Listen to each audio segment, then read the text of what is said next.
How does Mother Nature do this competition trick of getting fights going to see who's the best, who's the toughest, strongest, the alpha? She uses emotions.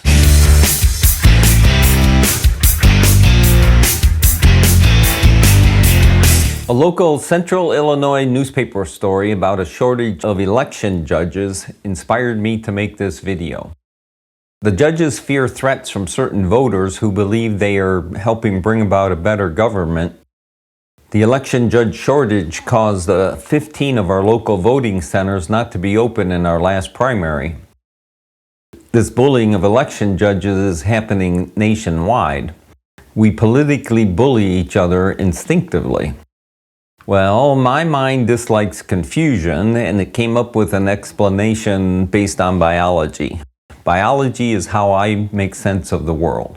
I love biology, politics, words, and teaching. I like trying to make complex things simple and fun to learn about.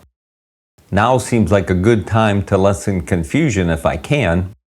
Political bullying occurs when individuals of one group attack those determined to be the other. Bullying in nature provides order, the proverbial pecking order. Growing up on a farm, I saw animals naturally bullying each other.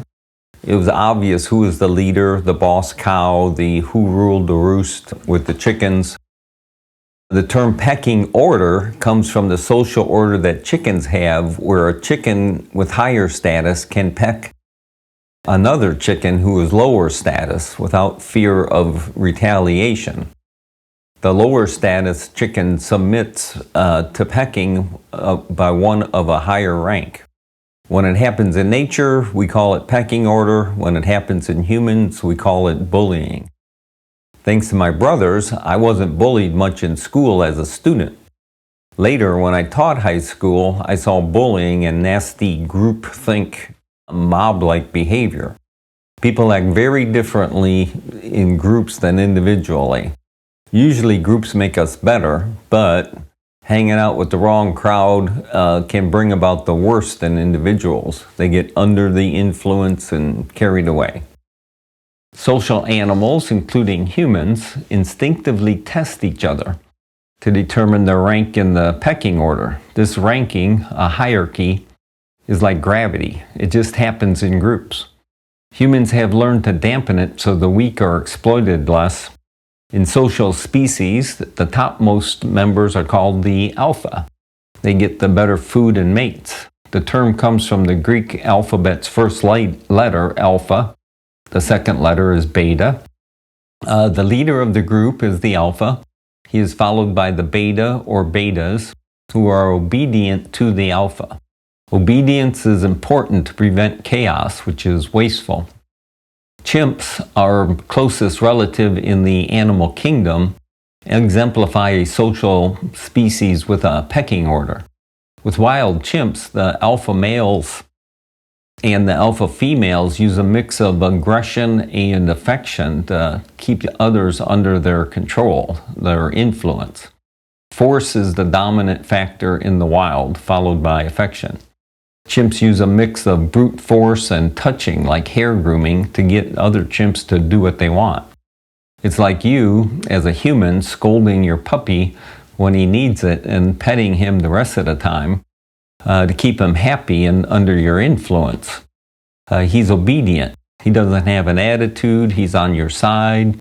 He wants to please you and get your attention. You're alpha and he's a beta. The alpha chimp will have friends that make a coalition, the betas. They help him gain control and then maintain power. It could be playmates, siblings, or new friends that are eager to increase their social status by being friendly with the alpha. The alpha's jobs include breaking up fights in the clan and then patrolling the perimeter of the territory so invading clans can be repelled. Between the alphas and the betas, peace and order are maintained. This earns them their place at the top of the pecking order. In ancient civilizations, the alpha, the group's leader, like the tribal king, the pharaoh, etc., issued authority to the betas. The betas then made the people obey his policies using force. so people feared those in power. Well, Mother Nature's pecking order, extended in the modern human groups, is called authoritarianism. There are bossy people in any society who are authoritarian. The word authoritarian means a person who demands that people obey entirely and refuses to allow them the freedom to act as they wish. That's alpha behavior, domination. An authoritarian dictator who uses force is bullying on a major scale. He's the alpha, and obedience to his regime just happens.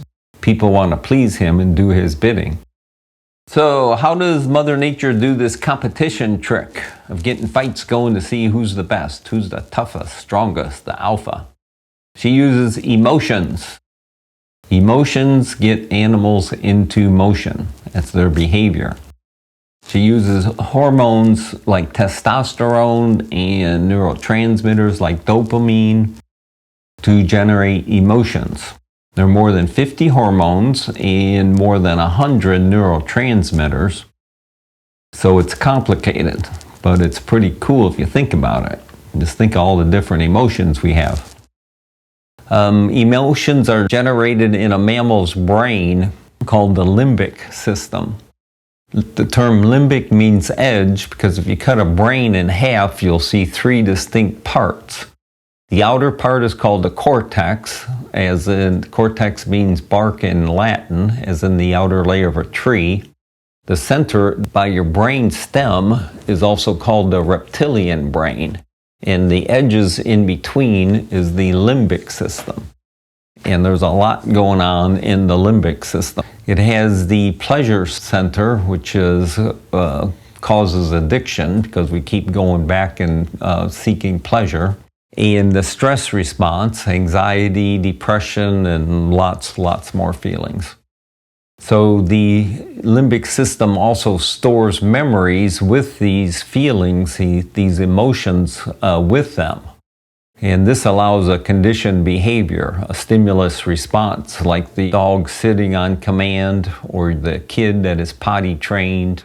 But it also causes like PTSD responses. So this arrangement allows the limbic to steer the animal through its life. Animals go towards pleasure and away from pain, and it's just an instinct in us.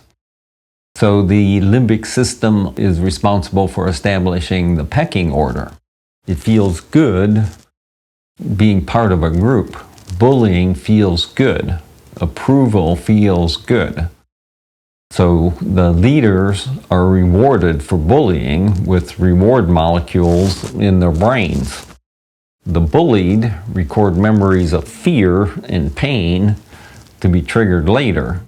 So this saves the higher up in the pecking order from having to attack again and again to get compliance, to get obedience. So the lower members are conditioned to obey the higher, stronger members. So we end up with order in a group. Everyone knows their place.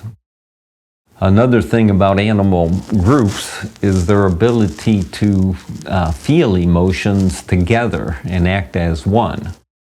The fear of one chimp, if it is attacked by a neighboring clan, is felt throughout the clan. If the alpha then feels rage and attacks the invaders, so does the rest of the clan. If he feels fear and runs, so do the rest. It's as though the clan is sharing a mind. The individuals can click into groupthink and share a group emotion, which leads to a group motion. So in animals, we get stampedes, and humans, we get things like a Taylor Swift concert or a Beatles concert. Sports events get whole stadiums feeling the same thing, so you get a group emotion. So the individuals click into a group think. That's important because they aren't doing their self-determined activity. It just stops. It's like a little bubble joining a big bubble. The individuals are going to act for the group's benefit. Hopefully it's a good group, like a church, not like the Nazis or something. For the attack chimp clan, as the fear or the rage of the alpha spreads, pressure on the individual to join the group emotion grows.